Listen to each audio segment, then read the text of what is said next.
a child in conflict with the law.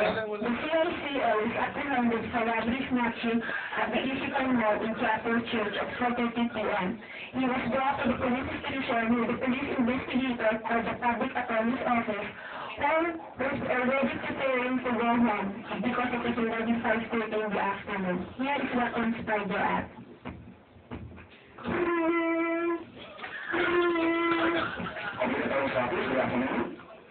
Magandang hapon po, si SPO Tempoto ng magandang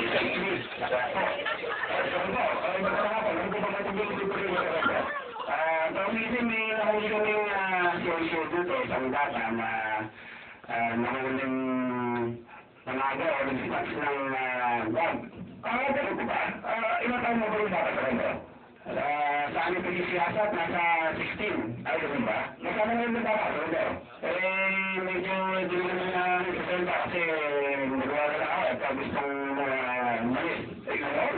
Ito naman o. Hindi ba't hindi yung ba na sa kanto na according to Republic Act 9344, ang bata hindi na pwede natin i-process naman. Yun pa, hindi naman nagbibinig na naman sa bilangguan. Wala ko na sorry, wala eh. Naku sa kanto, baka naman napipilitan ako sa sundukan sa periodo. Sa kanto, paano kung magkano na nagulang yan? Ibig sabihin, kakasulat palit ang administrative case. Sa kanto, pakasulo naman. Wala pa sila ng bata at siguro pwede lang kinasya natin dyan sa investigation ng ninyo. Sige po, Tony, kahit tayo na kayo dito. Sige sa kanto, natawagan mo na ba ang social welfare? Yung mga magulang mo naman, natawagan mo na ba? Parating na yung DSWD tsaka yung magulang ng bata. Ano sa kanto? Ano sa targets? Nalagay mo lang.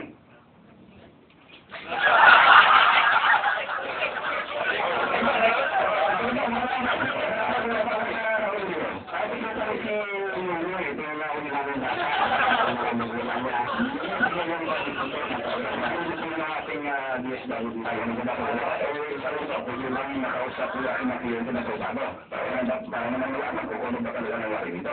Wala akong problema doon. Kung gusto mo, dito naman ako gusto mag-usap.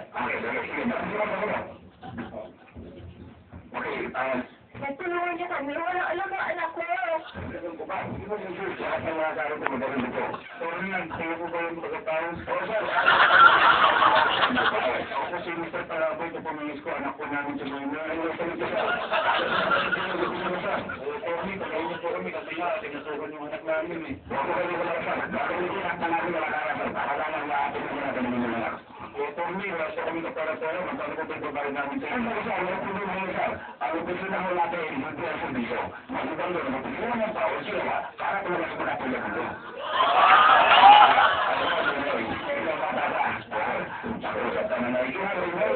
Sa hangin na ang private control natin, masyado masigasig na ikaw ang personal. Kaya ngayon, hihingin ko sa'yo. Kailangan na sabihin mo sa akin yung patutuhalan naman. Dahil kung ikaw ay magsusunalin, ikinalulungkot kayo na baka hindi kita matutulungan ng maayos. Ikaw ay alam mo doon.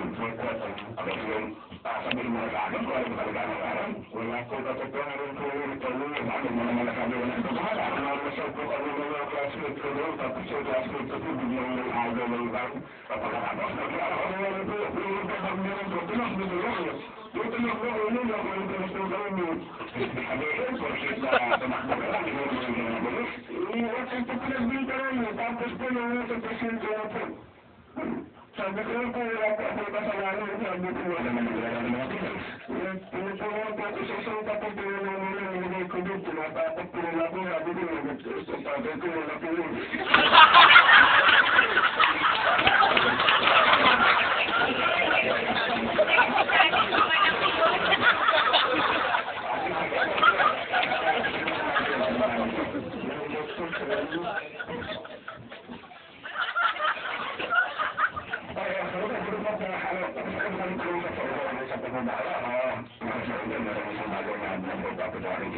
Ano ba, ang sabi nila, siya ba yung tinatanong at pinapigyan namin sa mga karasal.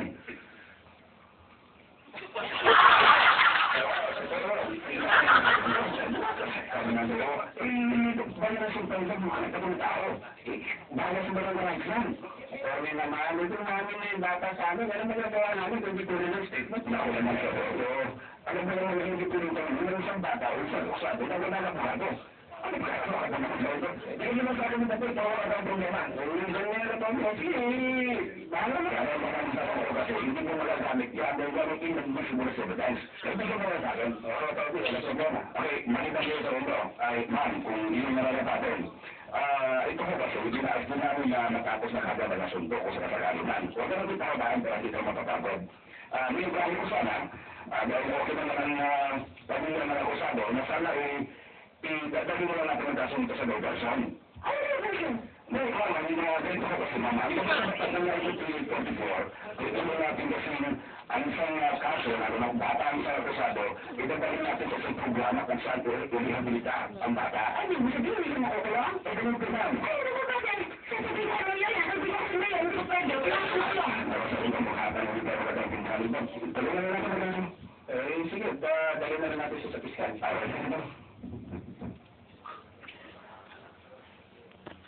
After the police investigator prepares the papers for inquest, the parties proceeded to the fiscal's office. Good evening, Fiscal. Gusto po,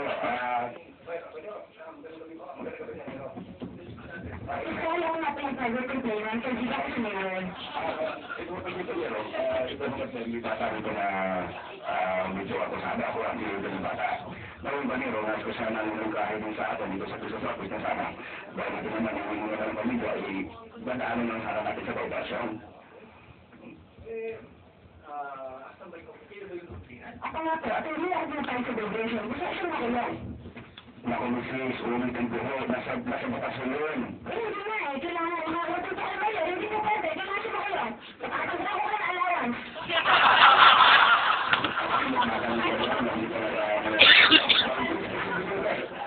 As of this moment in time, yun ang pangyayari that my client will be released from the circumstance either in the custody of the parents or under the custody of the law.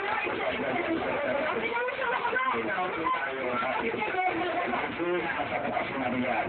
Well, sige. As she had said na nasa batas yan, approve po yan. Okay, maraming salamat. Public prosecutor prepares the necessary information. Kung may nakikibad pala to, diversion docket number 0123, itala ko agad. And the judge clerk of court, Judge, we have just received a case for your version. Coming back to verify.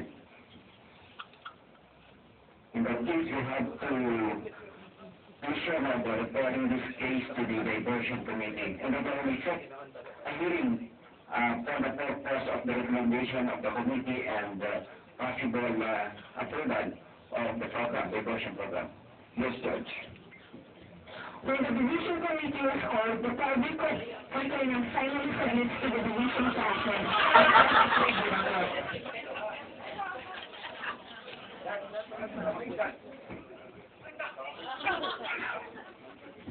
A few months thereafter, the court social worker reported that the CICR was fully rehabilitated.